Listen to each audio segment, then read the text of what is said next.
Hello, good morning. So today I'm gonna perform an inline aerosol. So once you perform an inline aerosol, make sure you check the patient's chart. Make sure you're able to get some relevant or important information. There might be some changes with the frequency of the treatment. And then once you're about to go inside, wash of course your hands, wear appropriate PPE, and then make sure you introduce ourselves to the patient despite the patient still unconscious.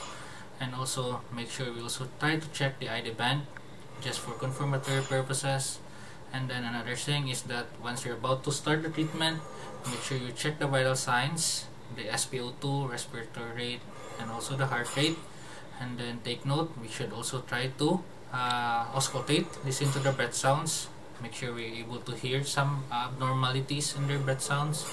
And then once you're about to start, try to look also the airway of the patient, especially if you notice some secretions. Maybe it might be better to suction it first before doing the treatment. So moving on, so in here's the ventilator. So with this ventilator, usually for example, this is only a single limb. So once we do an inline aerosol, make sure that we position the nebulization treatment or the canister on the inspiratory side. So in here we have the inspiratory the nebulization canister. So in here, for example, that this is the inspiratory limb. It should be positioned carefully. We may be able to stand by it first.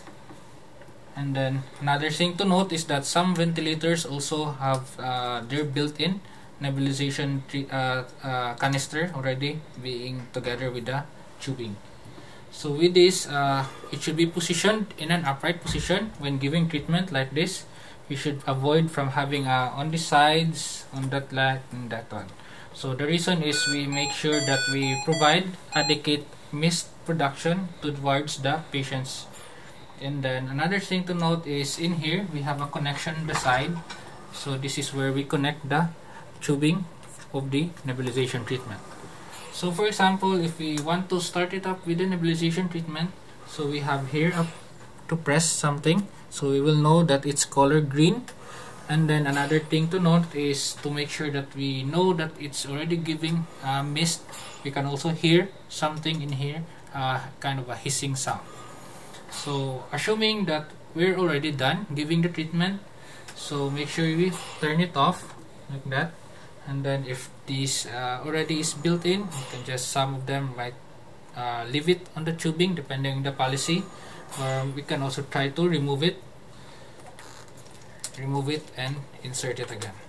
So another example that I would like to tell is that, for example, if the patient is on HME, so just assume that this is on an HME.